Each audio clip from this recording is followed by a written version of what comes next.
Rugby is a multifaceted game in which players are asked to perform a substantial range of skills. Players of different sizes, shapes and abilities are able to partake and perform well within the structure of a 15-man team. In these coaching videos, we will show the key factors of the components which make up the dynamic game of rugby, plus ideas on how they should be practiced and used in a game situation. For example, passing, kicking, catching, running and tackling in the game of rugby today. From here we move on to mini-unit skills, where relationships and understanding of each other's play are vital components. For example, halfback and fly half, winger and fullback, thrower and jumper, just being some of the many units within the game. In other unit skills, players are then joined into two separate units, the forwards, who are involved in the scrums, lineouts, rucks and mauls, and the back line, participating in attack and defence activities. For team patterns, the two units should then work together, forwards and backs, working to complement each other's various strengths and weaknesses in an effort to achieve the ultimate aim of the game, to score points. For tactics, you may need to make minor changes for 1, your opponent's ability, 2, the weather or ground conditions, 3, rules or local safety laws. Finally, at all times during training, you as the coach should insist on a very high standard of practice. The goal is for the team to train as they intend to play the game. The spotting of technical failings and then applying the appropriate corrections are an important coaching skill. Good luck with your coaching. It should be rewarding and enjoyable for everybody. Keep it on, walk it up. Good work. Bring it up.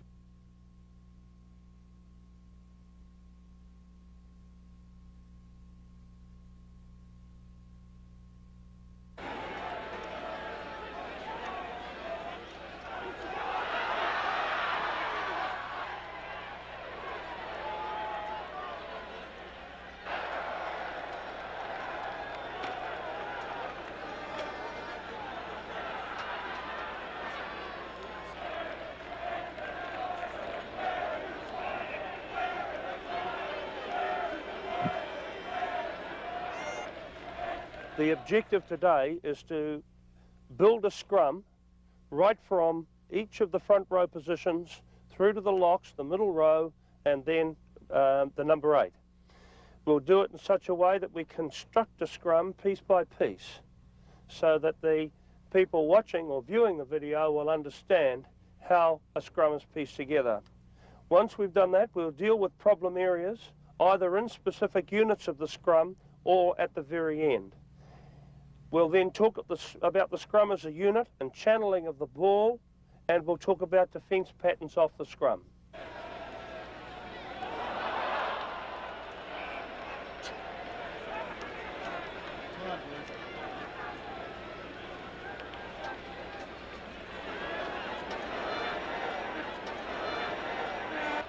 The hooker, when he starts assembling the scrum, will move into a semi-crouch position and wait for his props to come and bind. First of all, the loose head prop binds, then the tight head prop binds. Immediately having bound, the inside shoulders of the two props are square so that the spines of both props remain in a line pushing straight ahead. Note the positioning of the front row. Before the engagement, they are in a crouch position.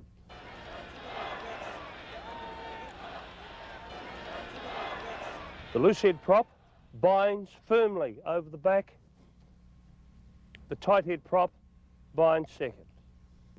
The position of the arms of the hooker can be in a mid-body position, or if he wants his own shoulder to sit higher on the shoulders of the prop, he may prefer to move his hands up the body of the prop that he's binding on to get a higher shoulder position. Note the binding of the blue and white hooker compared to the binding of his opposite.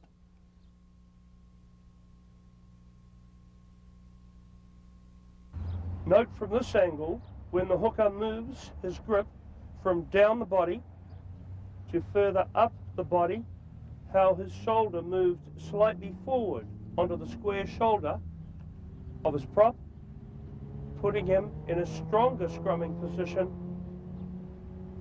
if that is his preference.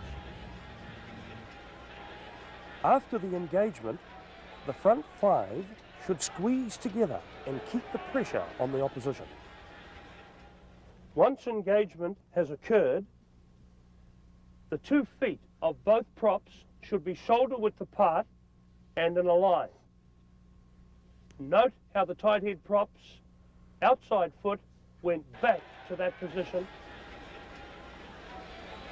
Hooker to the mark early. Hooker in a crouched position. Loose head prop to bind first. Tight head prop to bind second. Front row in a crouched and ready position. The 2 locks will bind on the lower part of the upper body, with the taller lock always binding over the top. The binding is firm so that the lower and upper arm of both locks can lock, ready for the squeeze. The taller lock generally binds over the top, but the preference is always left to the locks. They should always bind together tightly.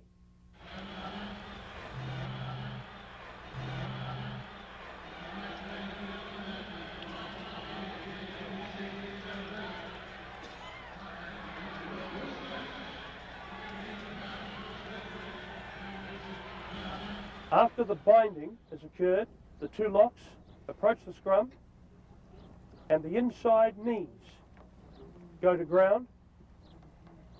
The binding occurs through the legs, with the lock getting a very firm purchase on the jersey of the prop he's binding on, so that the shoulder comes right in and locks against the backside of the prop.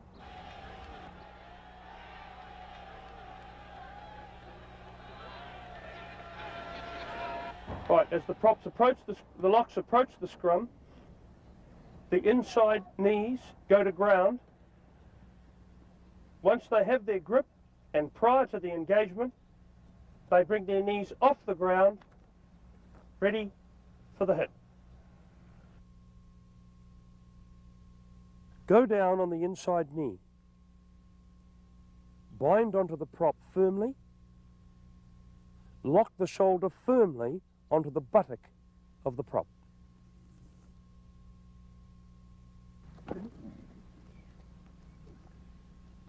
Immediately the hit has occurred, the outside foot of the lock must purchase, or must get purchase, where the feet are shoulder width apart and in a line.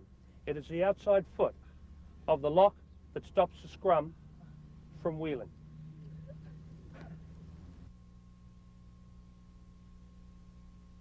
Feet should be shoulder width apart. Knees must be bent in the ready position to push. The outside foot should remain fixed to prevent the scrum from wheeling. The loose forward may wish to start with his inside knee on the ground, level with his foot. That places his outside foot in the correct position, ready for the engagement. When he has that position, he then lifts his knee off the ground, waiting for the hit. And once the hit has occurred, he then moves the inside foot forward into a position of readiness to move quickly from the side of the scrum. Note how the loose forwards are on the scrum, ready to drive the front row into the opposition.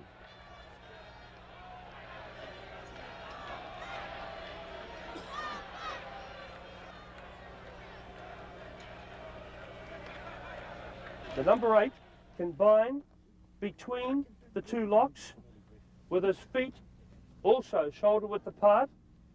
His other alternative is to bind between the lock and the loose forward, particularly when the ball is being put in that side of the scrum. In these examples, see the two different positions taken up by the number 8s.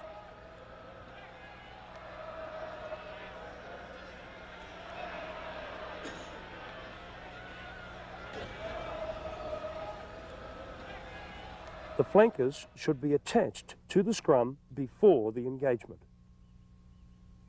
The flanker should drive the prop straight into the scrum.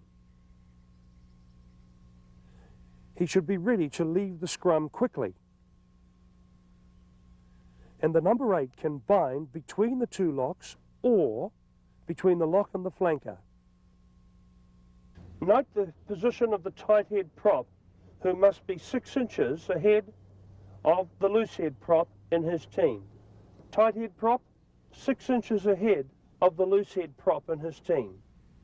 This is important because after the engagement, the scrum will remain still. If the loose head prop is level with the tight head prop, it makes the scrum wheel the side of each of the loose head props as they engage, wheeling to the right. We want to avoid this. Note the angle of the blue and white team's front row, while the defending team's front row is flat.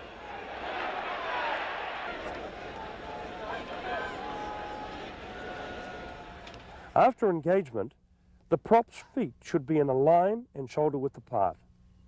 If the outside foot is forward prior to engagement, it should go back immediately engagement has taken place. The inside foot should remain firmly on the ground.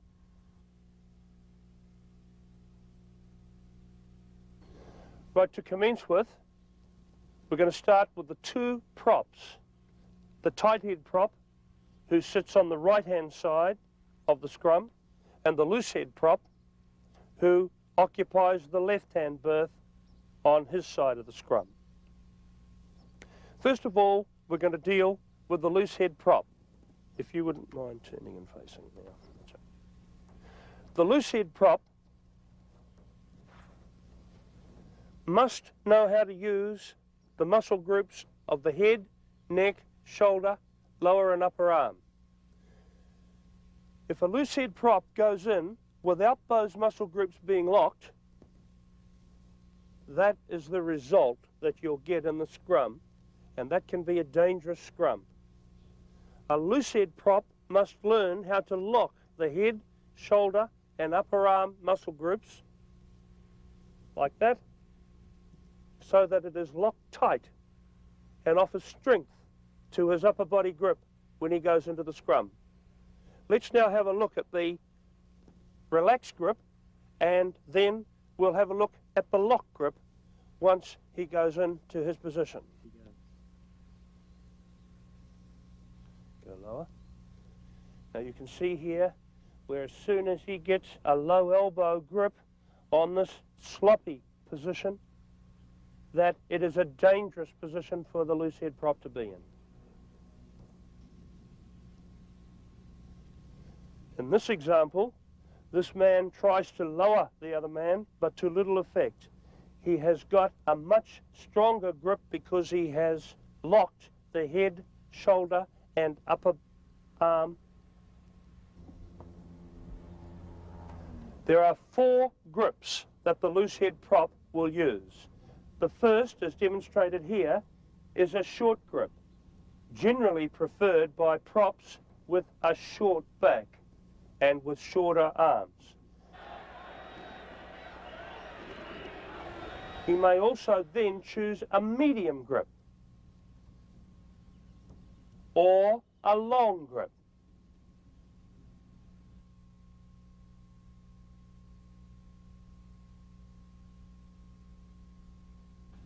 Or the fourth grip is to go back onto his knee to offer stability should his side of the scrum be on the verge of collapsing. There are 4 types of grips: the short grip, the medium grip, the long grip, and the grip where the loosehead prop goes back onto his knee. The preference of the grip depends upon the stature or physical makeup of the prop.